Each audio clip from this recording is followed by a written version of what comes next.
الحمدللہ آج کے اس پروگرام کا عنوان ہے الیکشن اور آدم، چوتھا حصہ۔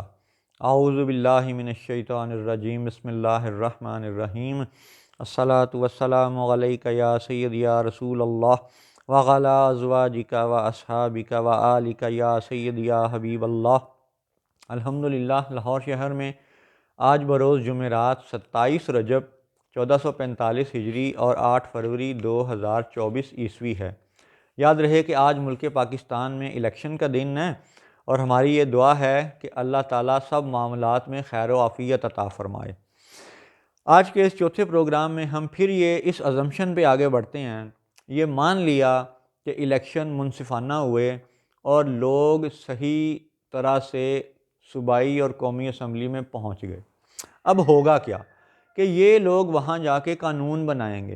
اب پہلی بات یہ جو پچھلے پروگراموں میں بھی عرض کی گئی کہ قرآن پاک کے ہوتے ہوئے، حدیث پاک کے ہوتے ہوئے اور پھر تفسیر، فقہ، 1956 کا آئین، 1973 کا آئین، ان سب کے ہوتے ہوئے ہمیں مزید نئے قوانین کی ضرورت نہیں ہے، صرف قوانین کو لاگو کرنے کی ضرورت ہے۔ لیکن چلیں پھر بھی سمجھیں کہ آپ اسمبلیاں بن گئیں اور یہ لوگ وہاں پہ پہنچ گئے۔ اچھا، اب آپ ایک جو پورے ملک کے لیے قانون بننا ہے اس کا تصور سمجھیں۔ لوگ قومی اسمبلی میں پہنچے، وہ سارا وزیر اعظم بننے کا پروسیس وہ پورا ہو گیا، اسمبلی کے اجلاس شروع ہو گئے اور نئی قانون سازی شروع ہو گئی۔ اب ہوگا کیا کہ مختلف تجاویز، مختلف نئے قانون اسمبلی کے فلور پہ پیش کیے جائیں گے، ان پہ بحث مباحثہ ہوگا، پھر اس میں تھوڑی بہت رد و بدل کر کے اس کا حتمی مسودہ پیش کیا جائے گا، پھر اس پہ ووٹنگ ہوگی، دائیں بازو کی جماعتیں، بائیں بازو کی جماعتیں سب اس پہ ووٹ ڈالیں گی، اور پھر اگر سادہ اکثریت بھی مل جاتی ہے، ٹھیک ہے، یعنی 100 میں سے اگر 51 لوگ بھی ایک قانون کو مان لیتے ہیں تو اسے منظور کر کے اوپر سینٹ میں بھیج دیا جاتا ہے۔ اب پہلی بات یہ ہم کر چکے ہیں کہ بی اے پاس ہونا ضروری نہیں ہے، قرآن کا عالم ہونا زیادہ ضروری ہے۔ حالات حاضرہ کے مطابق، اسلام کی شان کے مطابق نظام مصطفیٰ لاگو کرنے والے لوگ چاہیے، ٹھیک ہے۔ لیکن چلیں ایک 51% یا 2/3 اکثریت سے یا بھرپور اکثریت سے، ٹھیک ہے، ایک قانون بنا، وہ قومی اسمبلی کے فلور سے اوپر سینٹ میں بھیج دیا گیا۔ اب سینٹ میں بھی وہی ہوگا کہ اس پہ پھر مزید غور و فکر کی جائے گی، اس میں مزید جو بھی کوئی کانٹ چھانٹ کرنی ہوئی تو وہ سینٹ والے کریں گے، ٹھیک ہے جی۔ اب سینٹ والے بھی اگر اس کو منظور کر دیتے ہیں تو پھر وہ اوپر صدر کے پاس بات چلی جائے گی، پھر وہ صدر بھی اس پہ دستخط کر دیتا ہے، اس کو پڑھ لیتا ہے، اس کو قبول کر لیتا ہے، منظور کر دیتا ہے، تو وہ ملک کے لیے ایک قانون کی شکل بن جاتی ہے۔ پھر سب لوگوں کو وہ قانون ماننا پڑے گا، خواہ کسی نے اس جماعت کو ووٹ دیا تھا، خواہ کسی نے اس جماعت کو ووٹ دیا تھا۔ تو یہ ہے پروسیس۔ اب اس سب پروسیس کو آپ سمجھیں ذرا۔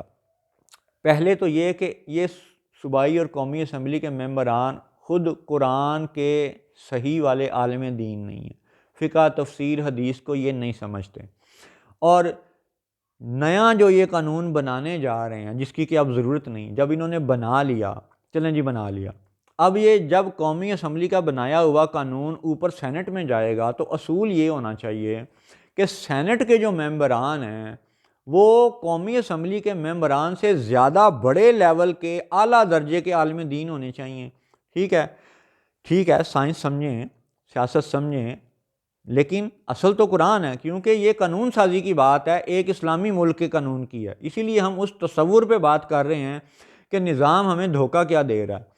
اب اس دھوکے کو سمجھنے کے لیے یہ باتیں سمجھنا ضروری ہیں کہ جی قومی اسمبلی سے قانون بن کے گیا اوپر سینٹ میں، تو پھر سینٹ نے اس کو دوبارہ ریویو کرنا ہے اور ترامیم یا تبدیلی کے بعد یا ایز اٹ از اپروو کر کے اوپر صدر کے پاس بھیجنا ہے۔ تو جو ممبران قومی اسمبلی کے علم کا لیول ہے اس سے زیادہ بڑے عالم دین ہونے چاہیے سینٹ کے ممبران۔ تو آج آپ دیکھ لیں کہ سینٹ کے ممبران میں سے اللہ اور رسول کی محبت والے صحیح عالم دین، قرآن کو نافذ کرنے والے کتنے ہیں وہ آج آپ دیکھ لیں۔ اچھا، پھر اس سے بھی اوپر چلیں کہ جب سینٹ نے قانون بھیج دیا صدر کے پاس تو صدر پھر وہ فرد واحد ہے جس کا کہ علم قومی اسمبلی کے عالموں سے زیادہ ہونا چاہیے، سینٹ کے عالموں سے زیادہ ہونا چاہیے، اور یہ ایسا بندہ ہونا چاہیے کہ جو اپنے زمانے کے مسائل کا حل قرآن پاک سے اس طرح اخذ کر سکے کہ قومی اسمبلی کے بنائے ہوئے قانون کو، سینٹ کے بنائے ہوئے قانون کو یہ خود جج کرنے کے قابل ہو، اس کے علم کا یہ پیمانہ ہونا چاہیے، یہ معیار ہونا چاہیے. ٹھیک ہے. اچھا جی، اللہ کی شان ہے. چلیں مان لیا کہ صدر نے بھی دستخط کر دیے. اب بات چلی جاتی ہے اس سے بھی ہٹ کر کے ایک جو علیحدہ پلر آف دا گورنمنٹ ہے جسے عدلیہ کہتے ہیں. ٹھیک ہے. نظام انصاف کے وہ جج، ٹھیک ہے، خواہ وہ ہائی کورٹ کے جج ہیں یا سپریم کورٹ کے جج ہیں، لیکن ان ججوں کے پاس بھی یہ قانونی طاقت ہے کہ وہ قومی اسمبلی کے منظور کردہ قانون کو، اس کی تشریح و تعویل یہ عدالتوں کے جج بھی کر سکتے ہیں. ماشاءاللہ. اچھا جی، چلیں ٹھیک ہے، یہ پلر بڑا ضروری ہے. لیکن پھر آپ تصور سمجھیں کہ بی اے پاس ممبران اسمبلی یہ اسلامی ملک کے لیے اسلامی قانون بنا رہے ہیں. ان سے زیادہ علم ہونا چاہیے سینٹ والوں کا، ان سے زیادہ علم ہونا چاہیے صدر پاکستان کا، اور پھر ان سب سے زیادہ علم ہونا چاہیے ان ججوں کا. اس میں کوئی شک نہیں ہے کہ اس سارے اسمبلی ممبران کے مقابلے میں اگر ان ججوں سے بات کی جائے تو یہ قرآن و حدیث کے بڑے زبردست حوالے پیش کرتے ہیں. علم انہوں نے پڑھا ہوا ہے. لیکن ان سب علم والوں کے بنائے نظام کا آج حال یہ ہے کہ ملک میں معاشی ترقی یا دینی ترقی دونوں ہی نظر نہیں آ رہے. مائیں اپنے بچوں کو قتل کر کے خودکشیاں کر رہی ہیں. یہ کوئی ایک واقعہ نہیں ہے. بچے نے عید کے موقع پہ باپ سے نئے کپڑے مانگے اور باپ نے خودکشی کر لی. اللہ اکبر. یہ ہے اس نظام کا حال.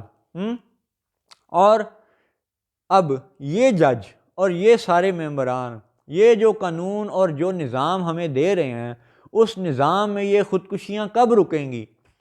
یہ تب رکیں گی جب واقعی میں اسلامی نظام نافذ ہوگا. اور اسلامی نظام نافذ کرنے میں ان ججوں کی اور ان حکمرانوں کی منافقت کا حال یہ آپ دیکھیں کہ پچھلی کئی دہائیوں سے پاکستانی عوام کو لالی پاپ دینے کے لیے وفاقی شرعی عدالت ایک ادارہ قائم کیا گیا کہ جی یہ قوانین کو اسلام اور قانون کے مطابق دیکھے گی، جائزہ لے گی، اس پہ اپنی تجاویز پیش کرے گی. اور وہ تجاویز پھر کن کی طرف آنی ہے؟ انہی صوبائی قومی اسمبلی، سینٹ اور صدر اور ان ججوں کے ممبران کے پاس.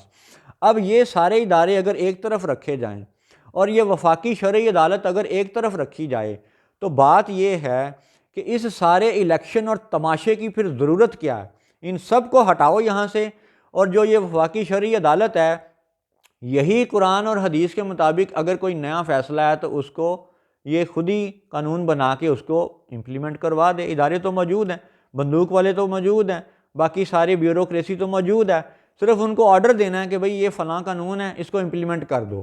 تو جیسے ہیلمٹ ایک حکم سے ایک ہفتے میں لاگو کر دیا جاتا ہے اور ساری قوم ہیلمٹ پہنتی ہے، ٹھیک ہے، جیسے لائسنس کے نام پہ جب سختی کی جاتی ہے تو لاکھوں لوگ دوڑتے ہیں سرکاری اداروں کی طرف اور وہ اس قانون کو مانتے ہیں.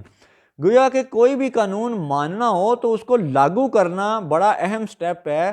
قوانین تو بنے پڑے ہیں. اب آپ تصور کو سمجھیں، صوبائی اسمبلی، قومی اسمبلی، سینٹ، صدر اور پھر یہ کالے کپڑوں والے جج، ٹھیک ہے، ان سب جتھوں کو ایک طرف رکھیں اور وفاقی شرعی عدالت کو ایک طرف رکھیں تو تصور یہ ہمیں دیا گیا ہے کئی دہائیوں سے کہ اگر یہ وفاقی شرعی عدالت ہے تو پھر یہ سب غیر شرعی عدالتیں ہیں، اور اگر یہ غیر شرعی عدالتیں ہیں تو پھر انہیں یہ حق نہیں ہے کہ یہ بنائے ہوئے قانون کا مزید تشریح اور تعویل کا معاملہ کریں یا اس کو رد و بدل کریں. اور پھر دوسرا ظلم یہ بھی ہے، ایک ظلم یہ کہ وفاقی شرعی عدالت اگر ایک ادارہ ہے تو پھر دوسری عدالتیں غیر شرعی شمار کی جائیں گی، اور غیر شرعی عدالتوں کو یہ حق نہیں ہے کہ وہ قانون میں رد و بدل کریں. اور ان کی اتھارٹی اور طاقت یہ بنا دی گئی ہے ظلم اور بندوق کی وجہ سے، ان کو اتنی طاقت اور اختیار دے دیا گیا ہے قلم کی وجہ سے کہ جی اب یہ جو جج ہیں یہ جو بھی فیصلہ کر دیں گے وہ فیصلہ بذات خود ایک قانون بن جائے گا.